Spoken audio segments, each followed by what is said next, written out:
Welcome back. What if I told you that beneath the shine of R&B's golden voices lies a truth far colder, one marked by silence, suffering, and untimely goodbyes? These were the legends who gave us the anthems of our lives, yet their own stories ended in heartbreak. From sudden accidents to relentless battles with illness and the crushing weight of fame, 25 black R&B icons were taken from us, many far too soon. Their voices may be gone, but their journeys echo with pain, resilience, and a warning we can't ignore. So buckle up, because what you're about to hear won't just move you, it will shake you to your very core. Sam Cooke. The image still lingers in history.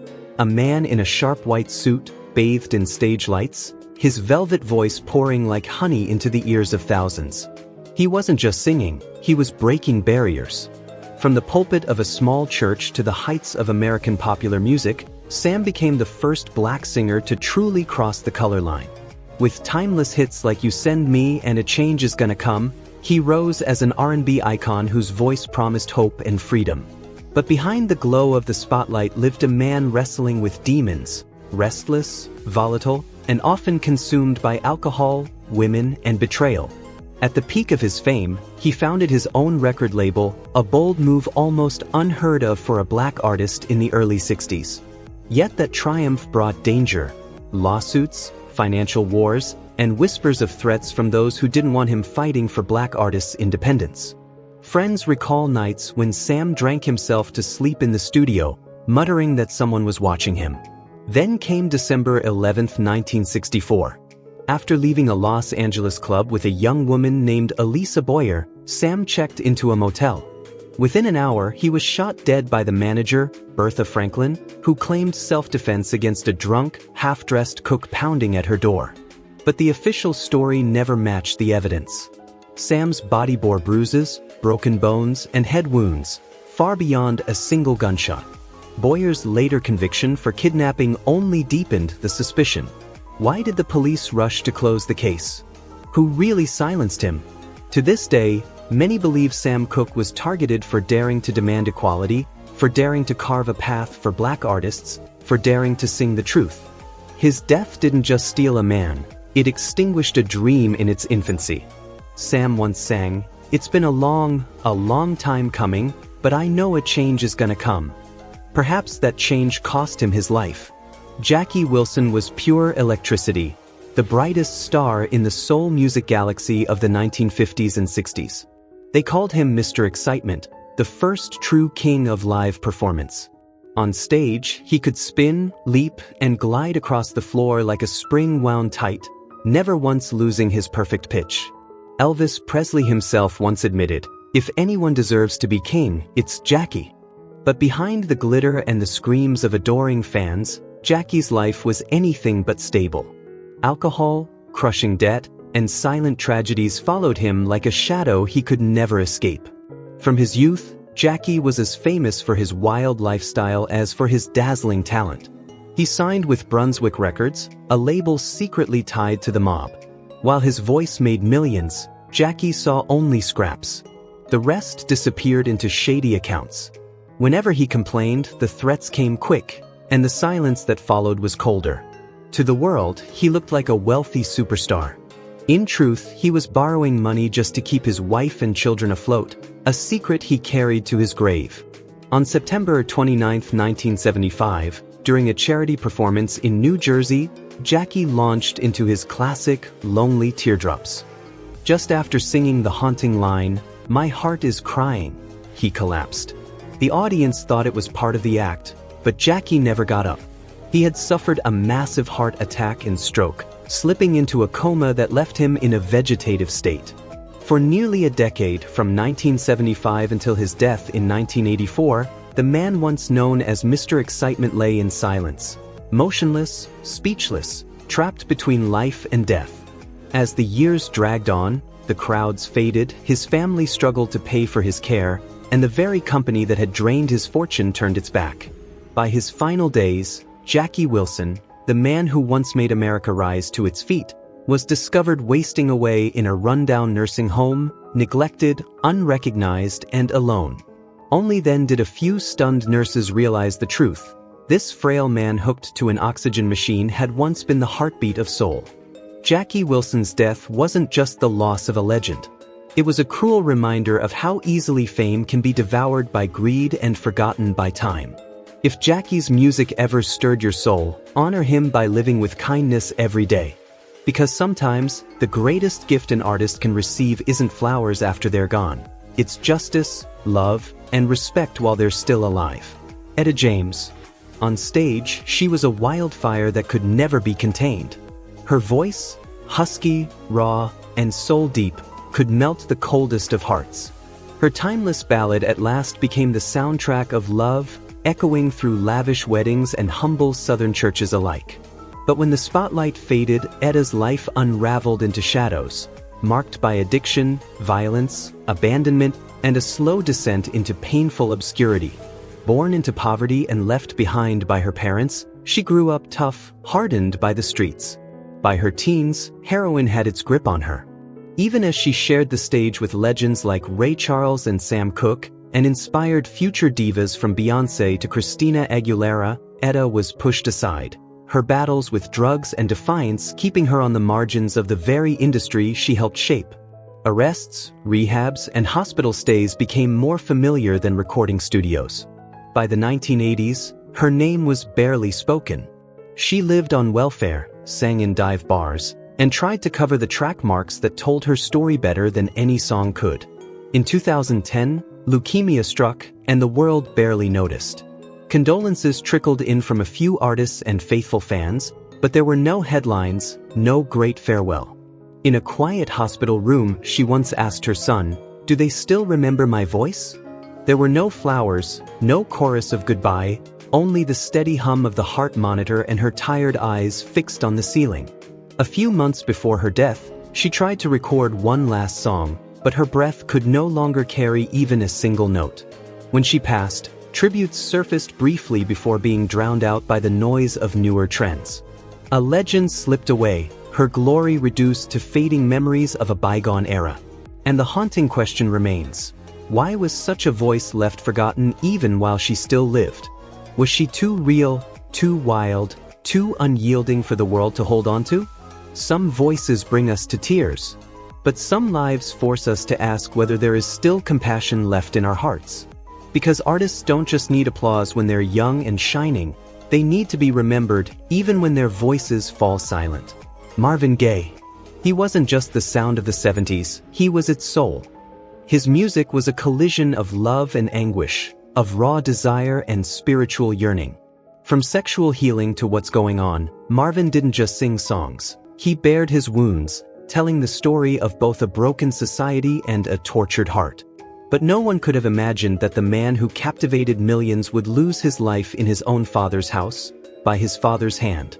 Marvin was born into a home ruled by religion and fear. His father, a strict preacher, lashed out with both words and fists, leaving scars that never healed. Marvin longed for escape, and music became his sanctuary. Yet the pain of his childhood clung to him like a shadow. He battled drug addiction, spiraled into depression, and even once put a gun to his own head. In later years, he drifted across Europe like a lost soul, before finally returning to his mother's house in Los Angeles, hoping for peace. Instead, tragedy came. On April 1, 1984, just one day before his 45th birthday, Marvin was gunned down by his father. Ironically, it was with the very weapon Marvin had bought to protect the family. What began as a heated argument over some household letters ended in horror. Fueled by rage and paranoia, Marvin confronted his father, shouting through the haze of drugs and despair. His father left the room, grabbed the pistol, turned, and fired. The bullet ripped through Marvin's chest and pierced his heart. He died on the way to the hospital. The world was stunned. His father was arrested, but walked away with a suspended sentence, citing self-defense and old age. Fans were left reeling, torn between two explanations. Had Marvin unconsciously orchestrated his own death by returning to the home that haunted him? Or was he simply the final casualty of a family that had been fractured from the beginning? One truth remains. Marvin Gaye lived with a sensitivity too sharp for this world, an intensity that left him brilliant, but unbearably alone. He once wrote, "If you cannot find peace in this world, at least let music soothe your soul." Marvin is gone, yet his voice still lingers, soft, aching, eternal.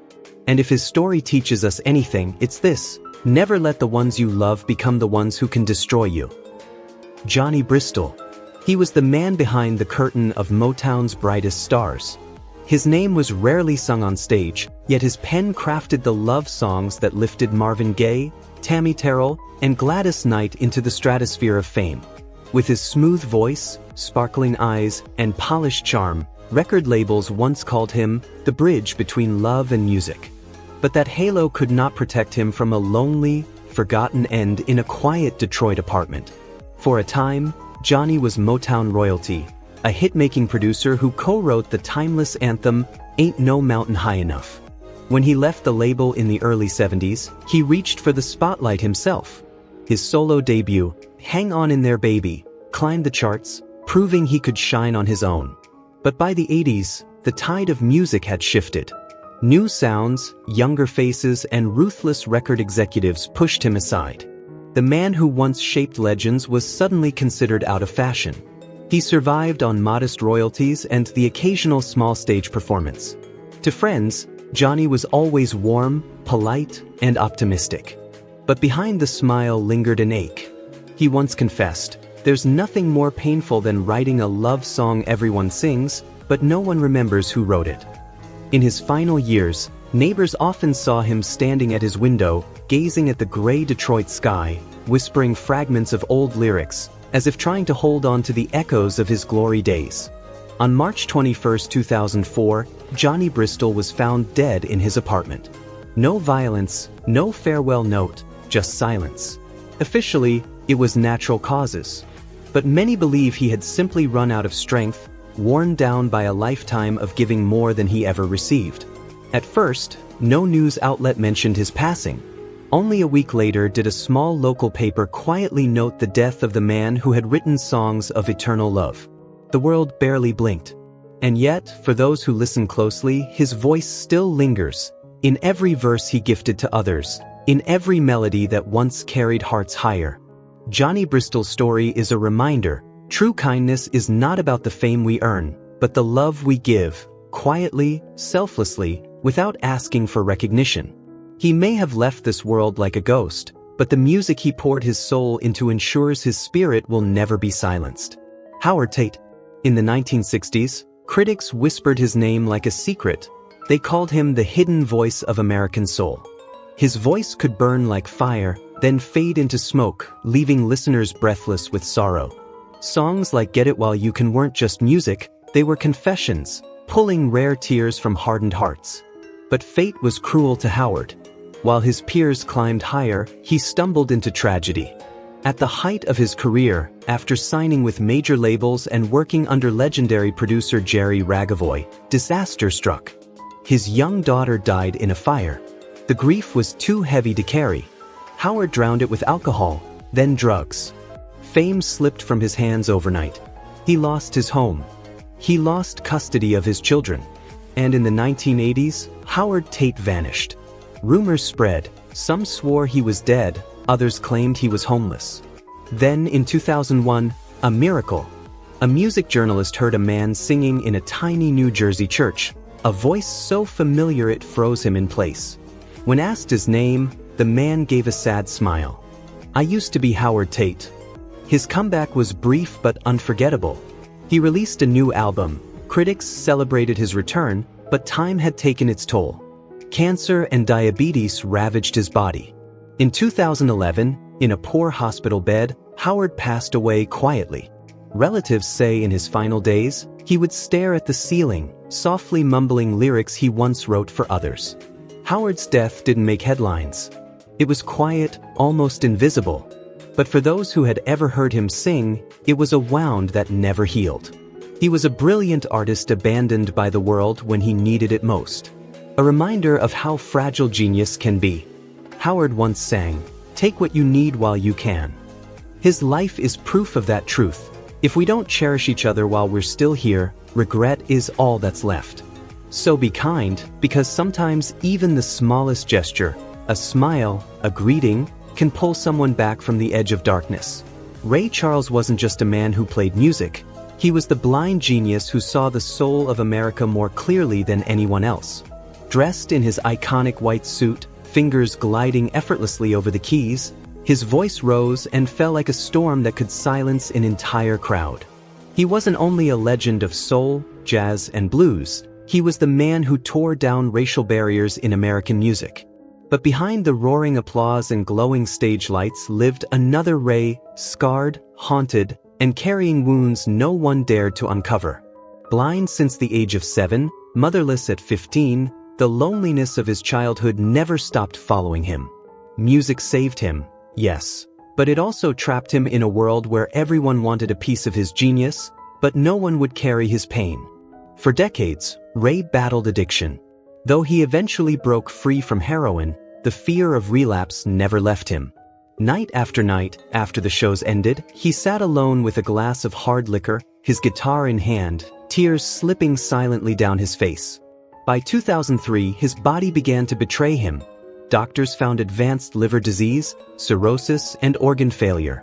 Ray refused aggressive treatments, unwilling to die in a cold hospital bed. Instead, he gave one last short farewell tour, as if to whisper, "Thank you," to the world, before retreating to his Beverly Hills home. In those final days, his maid recalled hearing him murmur old lyrics under his breath, asking softly, "Will the audience still clap for me?" When the end came, it stunned the world. But his closest friends said Ray already knew. It was his choice to leave quietly, with dignity. Rumors say he even rejected strong painkillers, insisting on feeling every last heartbeat like the final note of a song only he could play. Ray Charles is gone, but his music will never die. And yet one haunting question lingers. How much brilliance does it take to quiet the loneliness of a child once left crying in an orphanage corner? If you ever hear Ray's piano drifting through the air, remember, living well isn't about being remembered. It's about reminding another suffering soul that they are not alone in this world. David Ruffin had a voice that could rip your heart wide open.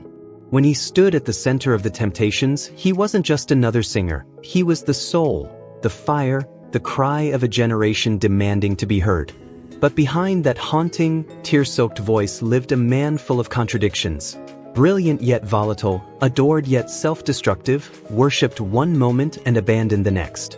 He rose to fame on the wings of My Girl, one of Motown's most timeless love songs. That soaring moment, however, became both his crown and his curse. By 1968, Ruffin's ego, temper, and clashes with the group had him thrown out of the Temptations at the very peak of their success. He chased a solo career, but the magic never truly returned. Instead, his life spiraled into arrests, drug addiction, violent outbursts, and reckless stunts, like storming on stage uninvited just to remind the world he was still there. Ruffin lived as if he were untouchable, but every high was followed by a darker, deeper fall. In June 1991, after a night of partying in West Philadelphia, Ruffin staggered into a hospital showing signs of a drug overdose. A nurse later recalled his faint words, "I'm fine. I just need to lie down." Minutes later, his heart stopped. He was only 50. Police ruled it an overdose, but the circumstances were chilling. No one claimed to have driven him there. Some suspected he'd been abandoned, dumped at the hospital gate like unwanted baggage. The case was closed quickly, without investigation, without justice. The world that once screamed his name barely blinked. His death was written off as the inevitable price of a rebellious life. Yet the cruel irony was this. David Ruffin himself had once admitted, "I'm no angel, but I know how to sing to make people cry." And in the end, it was his lonely, silent death that broke hearts all over again. If you've ever been moved by a Temptations song, take a moment to remember him. Because too often, the brightest stars fade in the coldest silence, forgotten once the spotlight moves on. Otis Redding was a blazing star that rose too quickly and set far too soon in the history of soul music. He was only 26 when his life ended, but in that short span, he carved out a legacy so powerful the world still bows in reverence. With a voice as raw and moving as a prayer straight from the heart, Otis turned every note into a confession of pain and longing.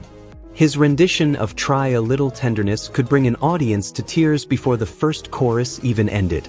But just days after recording Sittin' on the Dock of the Bay, the song that would become the anthem of his career, Otis was gone. On December 10, 1967, he and his band, the Bar-Kays, boarded a small plane bound for Madison, Wisconsin. The skies were gray, the air damp with fog, and a friend wondered aloud, "Should we wait until daylight?" Otis only smiled and replied, "The music can't wait." Around 3 p.m., as the plane neared its destination, it vanished from radar. Residents near Lake Monona later said they heard a single loud boom, then silence. The aircraft had plunged into the freezing water. Only one band member, James Alexander, survived. By chance, he had taken a commercial flight instead. Hours later, rescuers pulled Otis's body from the lake, still strapped into his seatbelt, his mouth open as if he had been caught mid-song. The news sent shockwaves across the nation.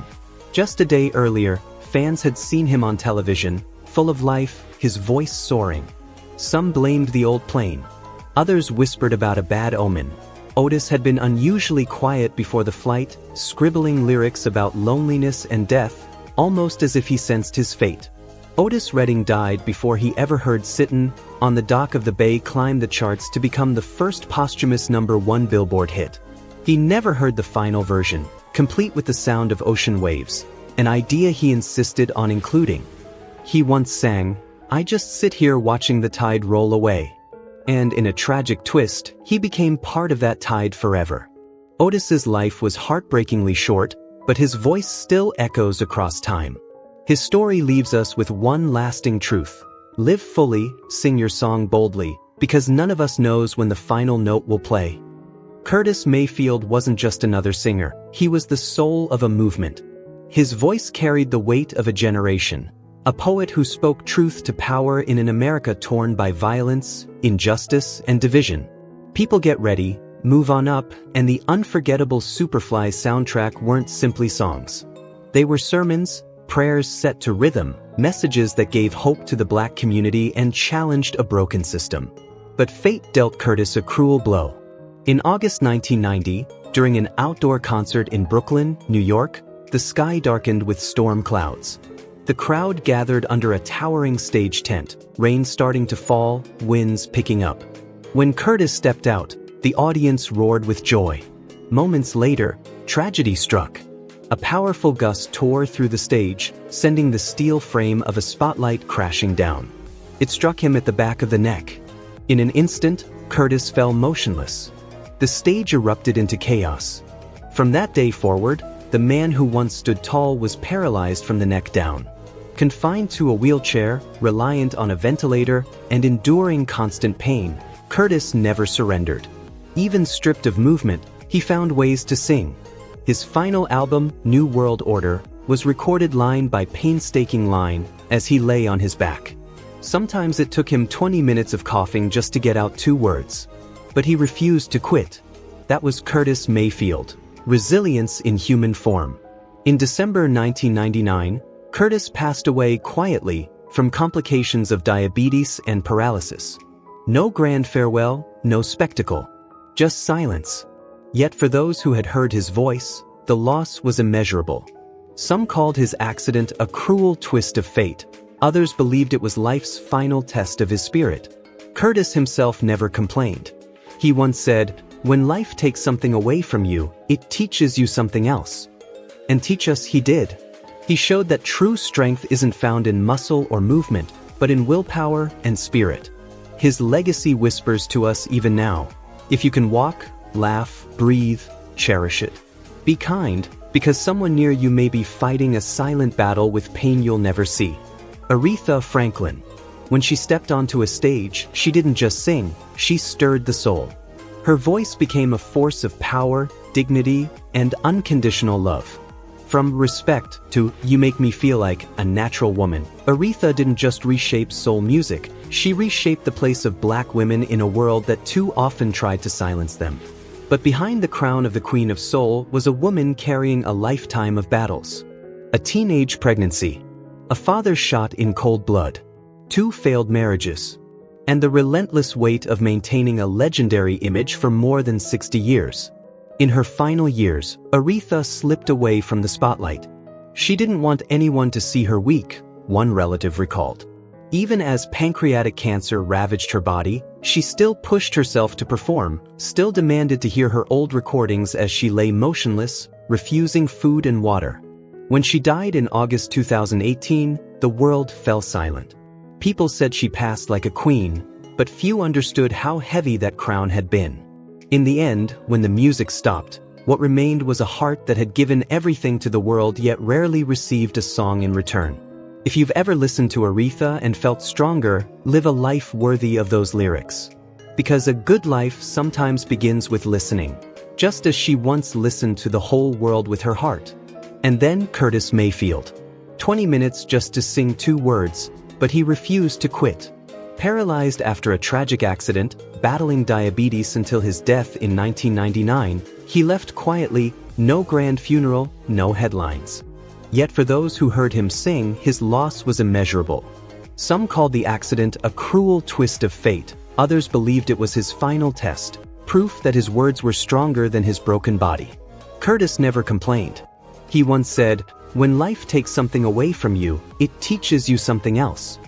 And through his suffering, he taught the world about resilience, about keeping the light burning inside even when the outside world grows dark. If you can walk, laugh, breathe, cherish it. Be kind, because you never know who is fighting a silent battle they'll never speak of. Florence Ballard was once called the true soul of the Supremes. Long before Diana Ross became the group's brightest star, it was Florence's voice, raw, powerful, instinctive, that carried the heart of their songs. She sang with emotion more than technique, but in the cruel game of fame, glory is reserved for the chosen one. And Florence was not chosen. Instead, she slipped away into silence, her story ending in a lonely apartment where her heart finally gave out. She was forced out of the Supremes in 1967. Officially, Motown claimed she was unprofessional. The truth? Florence was simply exhausted, tired of being pushed aside while the spotlight shone only on Diana. After leaving the group, she signed a solo contract, but the industry turned its back. Her album was shelved, her shows small and forgotten. By 1974, she was raising 3 children in a cramped apartment, surviving on welfare. Neighbors recalled seeing her singing softly on the balcony, as if rehearsing for a stage that no longer existed. Once, at a bank, she begged for a small loan. "I used to be a Supreme," she said. The clerk just stared. No one cared. On February 22, 1976, at just 32 years old, Florence Ballard died of a heart attack. No grand funeral. No tributes. The headlines said she died in poverty, abandoned. But the truth runs deeper. She died from a heart broken too many times, from a gift that was discarded, from a voice the world chose to forget. So remember this, fame is not immortal. And if you've ever shed a tear over a song, live with kindness. Because behind the lights are countless voices like Florence's, voices that once gave their everything to music, asking only to be loved in return. You've stayed with us through the tragic stories of 12 legends, and we thank you for that. But the journey isn't over. The stories that follow will make you look back on an era with unspeakable grief. And so we ask you, do the famous die more alone than the rest of us? Share your thoughts, because your answer might awaken someone else. Barbara Lewis once held America in the palm of her hand with a voice so tender it felt like the last sigh of a rainy day. Hello Stranger wasn't just a song. It was her crown jewel, a ballad that defined soul music in the early 60s. But almost like a prophecy, the quiet sadness woven into her melodies mirrored the way she left this world. After her shining moment, Barbara slipped away from the spotlight. She refused interviews, turned down invitations, and vanished into near silence. Few knew she was battling a chronic illness, living out her years quietly in the suburbs. A nurse later recalled how, in her final days, Barbara would close her eyes, trembling hands resting on a cassette player, as she replayed her own recordings, listening to the echo of the life she once lived. When news of her passing surfaced, it was met with heartbreaking silence. No tributes from peers, no ceremonies, no grand farewell. Her death was as quiet as the career the world had buried long before. But Barbara Lewis never needed a crowd. Her voice still lingers, soft yet unshakable, in every soul who has ever heard Hello Stranger. And if you've listened to that song, let it be a reminder: live in such a way that no one leaves this world forgotten.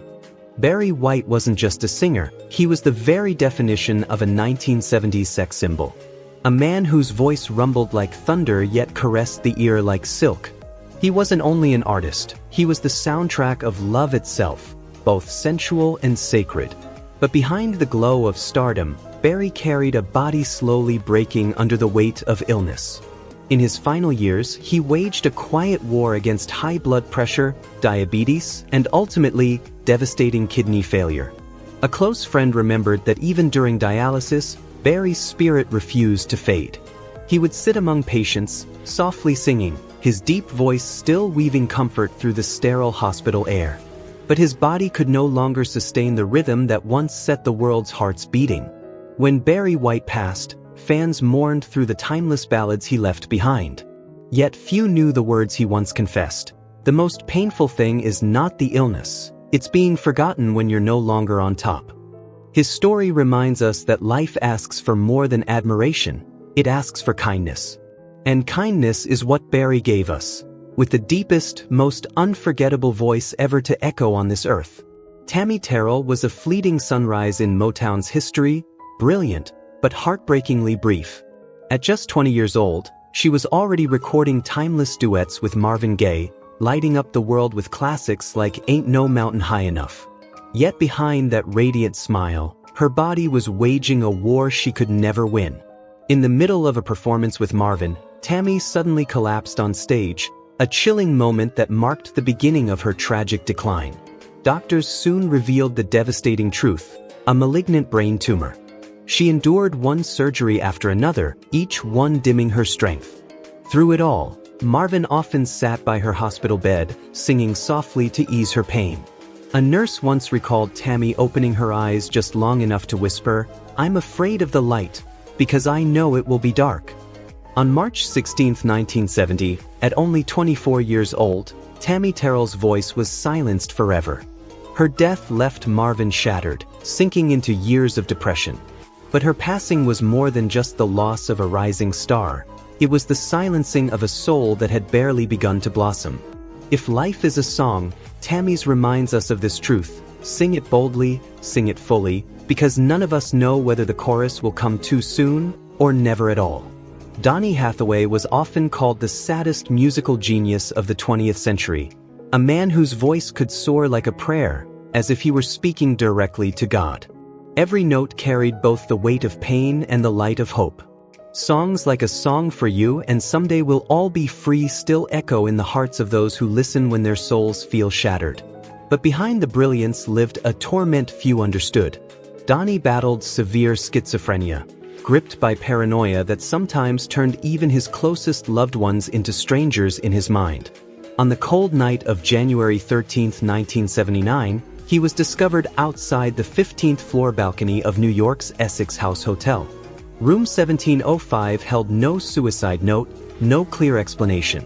Hours earlier, friends said he had been laughing, recording, alive with music. Some whisper he was framed. Others believe he simply couldn't carry the burden anymore.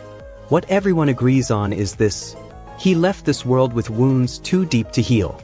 Donny once sang, "We'll be free." But that freedom demanded a heartbreaking price. His story is a reminder: live fully, and never stay silent about those who fight invisible battles within their minds. Billy Preston wasn't just a musician, he was the heartbeat behind soul and rock's greatest legends. The Beatles, the Rolling Stones, Aretha Franklin, everyone wanted his magic touch on their stage. But behind the dazzling spotlight, Billy carried a lifetime of secrets and pain. A childhood scarred by abuse, the crushing weight of early fame, and the impossible pressure to keep smiling for the world drove him into depression, addiction, and paranoia. In his final years, the keyboard genius who once lit up stadiums spent his days in a nursing home, ravaged by cirrhosis and kidney failure, tied to a dialysis machine 3 times a week.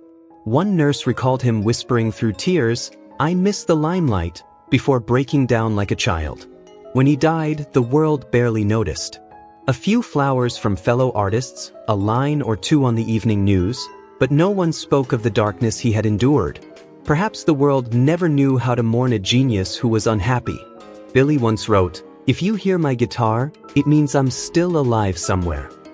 And in a way, he still is. His music carries his voice beyond the silence, reminding us to be grateful, to be kind, and to never forget the fragile souls who give us brilliance while quietly fighting battles we cannot see. Minnie Riperton was a once-in-a-lifetime voice, a voice so rare it could soar into the heavens, floating as effortlessly as the wind drifting through clouds. With her timeless hit Loving You, she didn't just sing, she became a global phenomenon.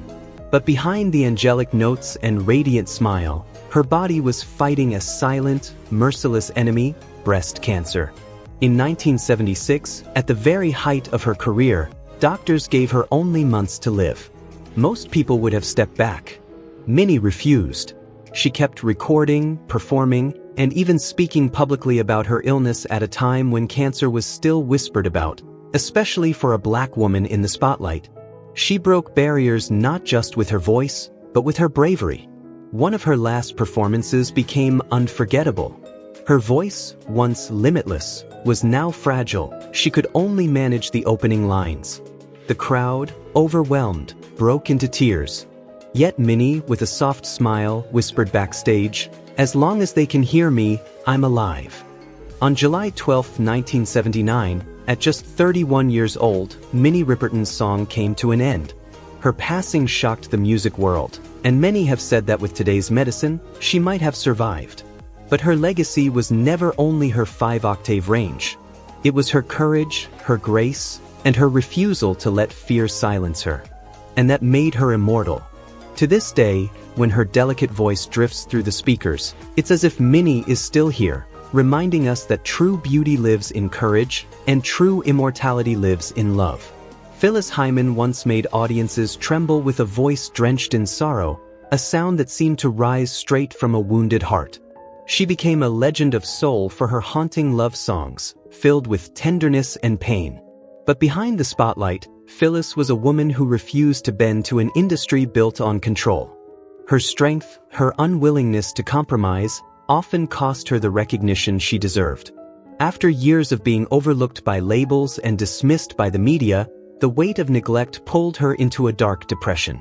On June 30, 1995, just hours before she was set to perform at the Apollo Theater, Phyllis left behind a note that read only, "I gave it all away." Moments later, she took a lethal dose of pills. She was found lifeless in her apartment, her voice silenced forever. To this day, people still ask, if music can heal the world, why couldn't it save the singer herself? That unanswered question continues to bring tears. Phyllis's final silence remains a haunting warning, a reminder of a world too eager to listen to the song, yet too unwilling to hear the soul behind it. Teddy Pendergrass was once the very image of soul music's raw masculinity, a voice so deep and commanding it wrapped listeners in waves of passion.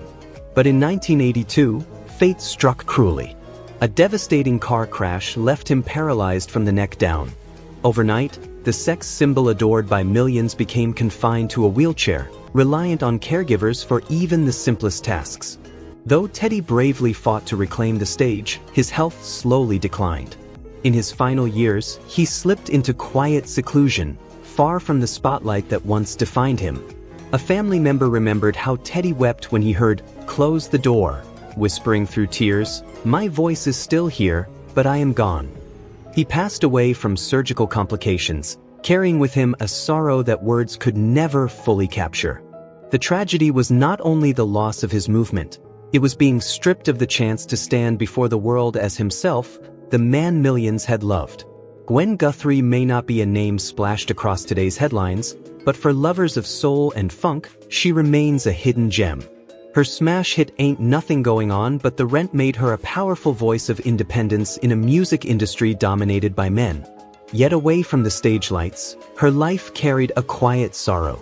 Gwen battled uterine cancer in silence, choosing to face it without publicity, without fanfare. A doctor later recalled how, Even in chemotherapy, she scribbled lyrics on hospital napkins, her spirit refusing to be silenced. When she passed at just 48 years old, there was no grand farewell, no front-page tributes. The music world moved on too quickly, and her voice slowly faded from the spotlight. But Gwen's quiet strength, her determination to create even in the darkest moments, still echoes as a lesson. True courage is daring to speak your truth, even when the world isn't listening. Luther Vandross was the kind of singer who didn't need flash or gimmicks. No dance routines, no acting tricks, just that velvet voice that could make an entire audience drift into a dream. His songs carried the warmth of love, but behind the spotlight, Luther's life was marked by loneliness. He kept his feelings guarded, living privately, often finding his closest bond with his mother. When she passed, the foundation of his world crumbled. In 2003, tragedy struck again when Luther suffered a devastating stroke that left him in a coma. Though he eventually regained consciousness, the voice that once melted America could never return in the same way. For the next 2 years, he lived quietly, almost hidden away, until his final day came in a New Jersey hospital. Fans still say Luther sang of love like no other, yet lived without a public love of his own. It's a bittersweet truth etched forever in the haunting notes of Dance with My Father, a song that feels like both a gift and a farewell, carrying the sadness of a man whose greatest love story was told only through music. Isaac Hayes, bald head gleaming, dark glasses shielding his eyes, and a voice that rolled like a tsunami, was more than a musician, he was a force of nature. He made history with an Oscar for the theme from Shaft, and he reshaped soul music by blending funk, orchestral grandeur, and raw social protest. But as the years passed, Hayes' brilliance dimmed under the weight of hidden health struggles. He slowly stepped back from the spotlight, turning his energy toward his devotion to Scientology. Then came that August morning in 2008. His wife found him collapsed beside a treadmill, headphones still on, as if the music hadn't let him go. He never woke. The official word was a stroke, but the haunting mystery remains. What was Isaac Hayes listening to in those final moments? Some whisper it was an unfinished recording, others believe it was just another song from the soundtrack of his restless genius. Whatever the truth, his sudden passing left the music world stunned. Isaac Hayes never truly stopped creating. Even when his body gave out, the fire inside him refused to fade. His music still echoes, reminding us that while the man is gone, the voice, deep, unshakable, unforgettable, lives forever. Whitney Houston wasn't just a singer, she was America's golden voice, a force of nature who could silence an entire arena with a single soaring note. But behind the glittering spotlight lived a storm of heartbreak, broken marriages, addiction, a turbulent career, and an unforgiving media that never gave her peace. In 2012, on the eve of what was meant to be a triumphant comeback, tragedy struck. Whitney was found lifeless in the bathtub of her Beverly Hilton hotel suite. The room was heavy with steam, soft music still drifting from the radio, as if the world itself hadn't yet realized she was gone. An autopsy revealed sedatives and illicit drugs in her blood. The hotel manager remembered her final moments vividly. She had just been singing in the hallway. Her voice was still beautiful, but her eyes looked sad and broken. Her death left behind one haunting question. Was Whitney undone by her own demons, or by an industry that drained her soul? Perhaps it was both. But one truth remains beyond dispute. There will never be another voice like Whitney Houston's. Michael Jackson wasn't just a superstar, he was a phenomenon that shattered boundaries and redefined music itself. From Billie Jean to Heal the World, he became more than an entertainer. He became a symbol, a cultural icon recognized in every corner of the globe. But behind the dazzling lights of fame lived a man trapped in isolation. Scandals, changing appearances, and endless accusations pushed him deeper into seclusion, where sleeping pills became his only escape. On June 25, 2009, inside his Los Angeles mansion, the unthinkable happened. A doctor reportedly injected him with propofol, a powerful anesthetic meant to help him sleep. Moments later, Michael's breath stopped, and with it, the heartbeat of millions around the world. News of his death sent shockwaves across the planet. And still, one haunting question lingers. Was he failed by those sworn to care for him, or was he crushed beneath the impossible weight of living a normal life under the glare of fame? Michael once wrote, "If you want to change the world, start with yourself." But who was there to save him? That question still echoes. Behind the glitter of show business are fragile hearts, souls wrestling with loneliness we may never see. This video isn't just about loss. It's a reminder that compassion can be life-saving. Sometimes, a kind word, a gentle smile, or a moment of understanding is all it takes to keep someone holding on. Thank you for walking with us through these emotional stories and memories. If a name or a moment in this video touched you, share it in the comments below. And don't forget, like, share, and subscribe so that more people will remember that these legends once lived, once loved, and will never be forgotten.